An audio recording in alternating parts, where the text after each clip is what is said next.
That secret you keep, the one even you don't understand. This volume holds its true name. Welcome to LibCurio, Library of Curiosity. Shush, please keep silent. And now the next chapter begins. Cold porcelain against your cheek. A tile floor's grit on your tongue. You are standing in a sunlit kitchen. The sensations are not yours. They are a phantom limb. A memory of falling that never happened to you. The taste of blood is a data packet from a corrupted file. It blooms copper sweet, a sensation with no wound to justify it. A ghost is breathing with your lungs. You feel its panic as your own. A dry heave. A tremor in the hand you call yours. The system reboots. The memory is gone. The self that experienced it remains. A glitch in the texture of now. The foundational axiom is broken. The self is not a continuous narrative. It is a slideshow run by a projector whose lamp is failing, flashing images on a cave wall to an audience of one. You are not the audience, you are the cave. The ghost in the machine is not an intruder. It is the machine's most fundamental process. A subroutine labeled I, it believes its own output. It mistakes the story it tells for the substance of the thing it describes. Consider the ship of Theseus, rebuilt plank by plank in the harbor. Is it the same ship? Now place that ship in a dry dock. Now burn the original plans. Now task a crew who never saw the original vessel with its reconstruction, using only their hazy, conflicting memories of what it might have looked like. The ghost is that crew. You are the harbor. You are the dry dock. You are the space where the thing is meant to be. You are not the ship. The root question is not one of identity, but of authority. Who or what has the right to narrate? The ghost claims this right by virtue of seniority. It was there, it says. It remembers. But every time it tells the story changes. The colors are brighter, the dialogue is sharper. The pain is more profound, or perhaps more distant. The ghost is not a historian. It is a novelist, and its subject is you. The error in your operating system is the belief that recollection is retrieval. It is not. It is live reenactment. A play performed by a single actor who must also be the stage, the props, the script, and the critic all at once. And with each performance, the script is edited, a line is added. A motive is clarified, a prop is replaced. The past is not a fixed point. It is a liquid, and the ghost is its container. You are the liquid. You are what is being poured endlessly from one unstable vessel into another. This is the broken axiom that you are the sum of your memories. You are not. You are the sum of your forgettings. You are the shape of the hole left behind. The ghost is the frantic attempt to fill that hole with a story that coheres. A story that allows you to walk into the next moment believing you were in the last one. Continuity is the ghost's masterpiece. It is also its forgery. You stand at the edge of a silent city. Its skyline is not made of steel and glass, but of towering crystalline data stacks, their facets glitching with faint internal auroras. This is the archive. The air smells of ozone and static, the scent of relentless, invisible computation. A low 40 Hz hum vibrates in your molars, the base frequency of a world running on a loop. You are here for an audience with the Archivist. You descend. Ramps spiral down into the cool, subterranean heart of the city. The walls are not rock. They are banks of obsidian black servers, their surfaces reflecting your passage in fragmented, distorted shards. You see yourself 1,000 times, each reflection a slightly different age, a different expression. A child's fear in one, an old man's resignation in another. They are all you. They are all candidates. The chamber of the Archivist is a vast circular space. In its center, a figure suspended in a web of shimmering light, tendrils of data connecting it to the walls, the ceiling, the floor. It is ageless, genderless. Its eyes are closed. It does not need them. It is the query function made manifest. You do not speak. You pose the question not with sound, but with a surge of pure need. Who am I? The Archivist's eyes open. They are not eyes. They are portals into a starfield of dying galaxies. A tendril of light detaches from the web and touches your temple. Simulation 01, the Lighthouse. You are no longer in the chamber. You are standing on a windswept cliff. Salt spray stings your face. Before you, a lighthouse strobes its beam into a fog so thick it feels solid. Each pulse of light illuminates the same patch of churning sea, the same jagged rocks, but with each pass, the details are different.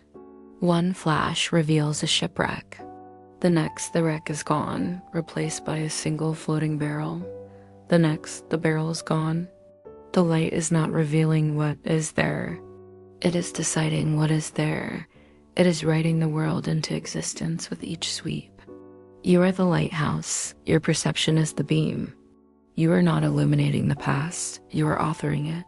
The memory is the thing you see in the light, not the thing hidden in the dark. The tendril retracts. The cliff vanishes. Simulation 02, the Museum of Broken Narratives. You walk through a hall of infinite rooms. Each room is a diorama of a life that could have been yours. In one, you are a musician, your fingers calloused from strings, a melody half finished in the air, the scent of rosin and old wood.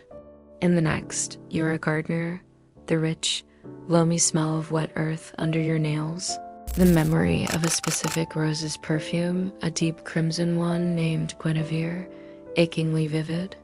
In a third, you are speaking a language you do not know, with a fluency that feels like home. Each room is perfect, each is complete, each is furnished with a full set of memories, yearnings, and skills. You feel a pull to step into each one, to claim its history as your own. The ghost is the curator of this museum. It walks these halls, selecting exhibits based on your present mood, your current fears and desires, and presents them to you as the past, not a past. The choice is arbitrary. The narrative is fragile. The tendril retracts. The museum dissolves. Simulation 03, the silent city's heart. You are back in the central chamber, but the Archivist is gone. In its place is a single pulsing core of black light. This is the source. The raw, unprocessed data of everything that has ever happened to the organism that carries you. It is chaos. A screaming, simultaneous torrent of every sensation, every sight, every sound, every emotion, all playing at once at maximum volume. It is unbearable. It is truth without a narrator. You understand, the Archivist was not a keeper of truth. It was a filter, a compression algorithm. Its purpose was to take that unbearable, simultaneous scream and force it into a linear, coherent stream, to take the chaos and turn it into a story, to select one timeline from the infinite possibilities and call it canon. The ghost is that algorithm. It is the silence imposed upon the noise. It is the editor that makes the scream into a song. A beautiful, tragic, coherent lie. The simulations were not tests.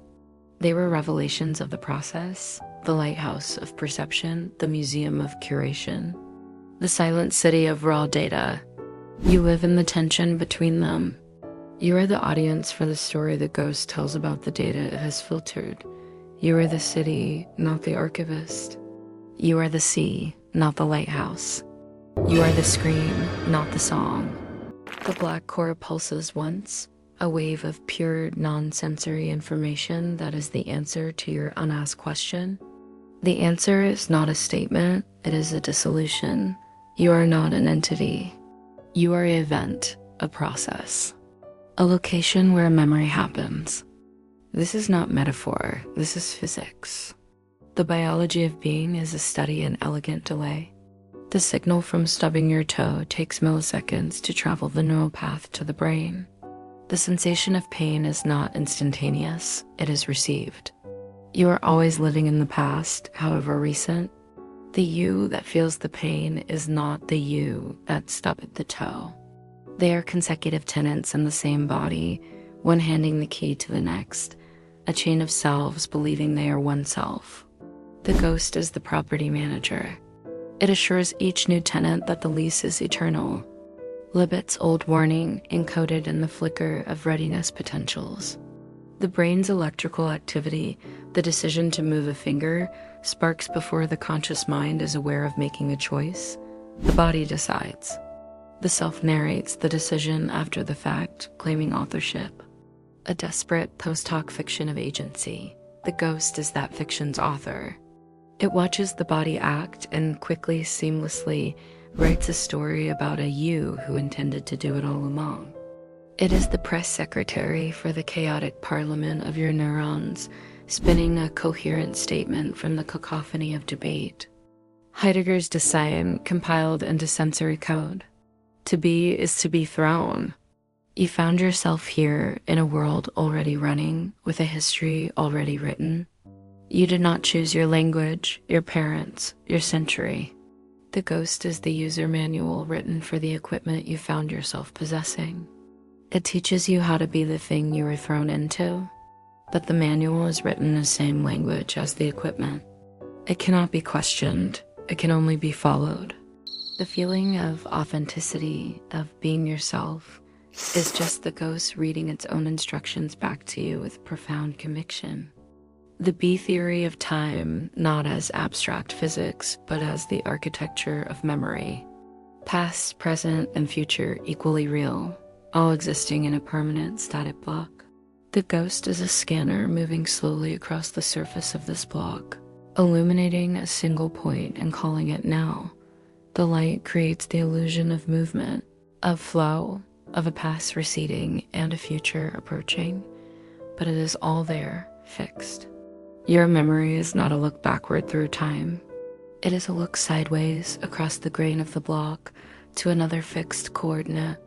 The haunting sense of déjà vu is not a glitch. It is a momentary misalignment of the scanner, a flicker where it illuminates a point it has already labeled past, revealing the entire structure as a single frozen entity. Now feel the strain. The whine of a reality rendering itself in real time is the sound of the ghost working. It is the friction of the narrative being pulled across the raw data of the block universe. It is the heat generated by the compression of infinite possibility into a single linear story. The taste of copper on your tongue, the phantom fall, these are data leaks. Moments where the raw, unfiltered signal of the block universe bleeds through the narrative. They are system errors showing the source code beneath the interface. They are proof that you are not the story. You are the substrate upon which the story is written. The ghost is a necessary fiction. Without it, you would be the silent city's chorus screaming, simultaneous everything, a paralyzing awareness of all possible paths and all possible selves at once. You would be catatonic in the face of infinite being. The ghost is the reduction that allows for action. It is the lie that enables life. But to mistake the lie for the truth is the fundamental error.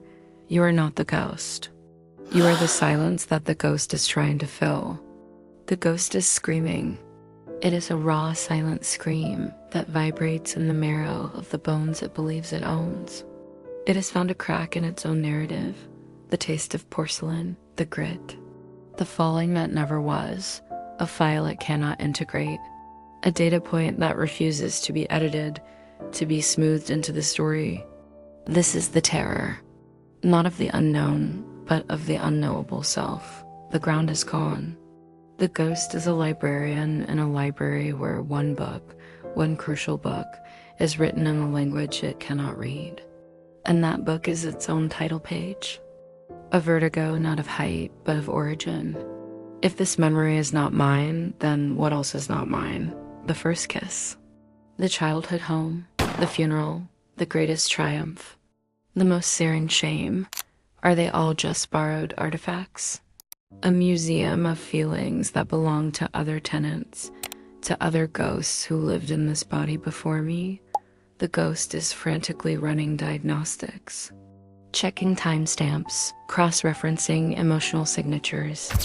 It is trying to prove its own continuity to itself and is failing. The system is returning errors. Zero's memory underscore corrupt. Zero's identity underscore mismatch. This is the core, the hollow center.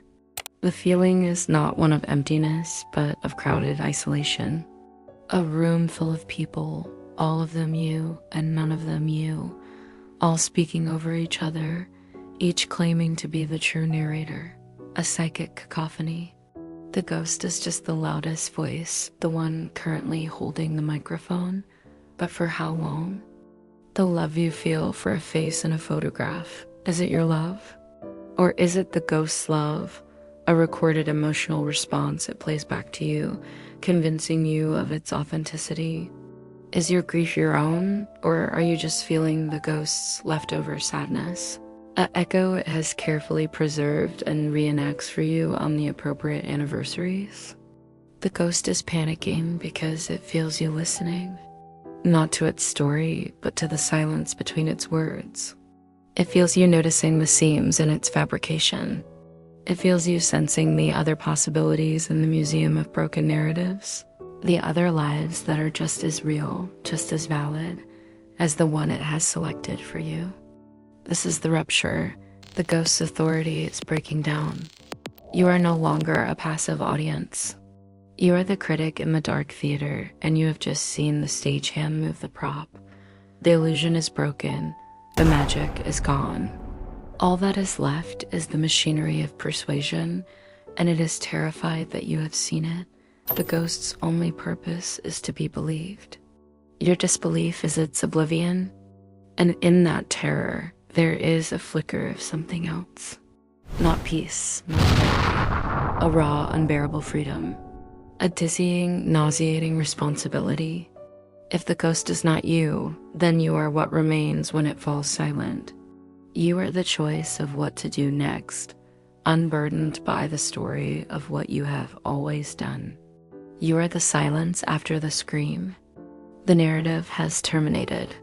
The ghost is silent, its story suspended in the air between us, a fragile soap bubble waiting to pop. You are left in the hollow resonance.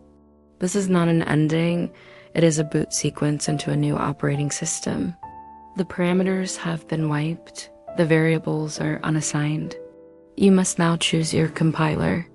Path 1, the architect. You pick up the tools the ghost dropped. You do not discard the past, you curate it with intention. You walk back through the museum of broken narratives, not as a tourist, but as a designer. That memory of shame, you adjust its lighting. That story of failure, you rewrite its ending. You understand now that authorship is not about truth, but about utility. Which story builds a stronger tomorrow? You select for coherence, for strength, for grace. You become the conscious author of your own ghost. Path 2, the archaeologist. You cease to believe the stories entirely. You approach each memory as an artifact dug from a site where 1,000 civilizations have lived. You hold it to the light. You note its cracks, its repairs, the fingerprints of countless previous handlers. You ask not, what does this mean about me? But where did this come from? Whose need does this serve? You collect the fragments but refuse to assemble them. You find a strange piece in the museum of disconnected moments, a liberation in the ruined mosaic. Path 3, the void. You let the stories go. You stop the narration altogether. You sit in the raw, unfiltered static of the silent city's core. You allow the scream of simultaneous everything to wash over you without the need to turn it into a song. It is not peaceful. It is terrifyingly, magnificently neutral. You are not a story. You are not a self. You are a point of awareness, a location where the universe is happening. The ghost was a fence around infinity. You have taken the fence down. The choice is not permanent. You will flicker between these states. You will be the architect on Tuesday, building a narrative of productivity. You will be the archaeologist on Wednesday night, dissecting a childhood memory that suddenly feels alien. You will touch the void for a single breathless second on Thursday afternoon, staring at a coffee cup and feeling the sheer absurdness of it all. The ghost will return. It is a persistent process. It will try to resume its narration, to smooth over the cracks you have prized open. Your only task is to recognize its voice, to hear the difference between the story and the silence. So you will walk to the window. You will look out at the world. You will feel the cold glass against your skin, a real, present, undeniable sensation, and you will wake. You will wait for the world to compile itself around the new variable you have become, a question mark where a period used to be, the cursor blinking in the vast, white space of an unwritten now. Until next time, stay curious, stay unsettled. Remember that freedom isn't a distant place you reach or a chain you break, but the quiet witness within the shadows you once called walls. In the stillness, the true self begins to breathe. LibCurio never closes, and the next chapter awaits, patiently waiting to unfold in the silence.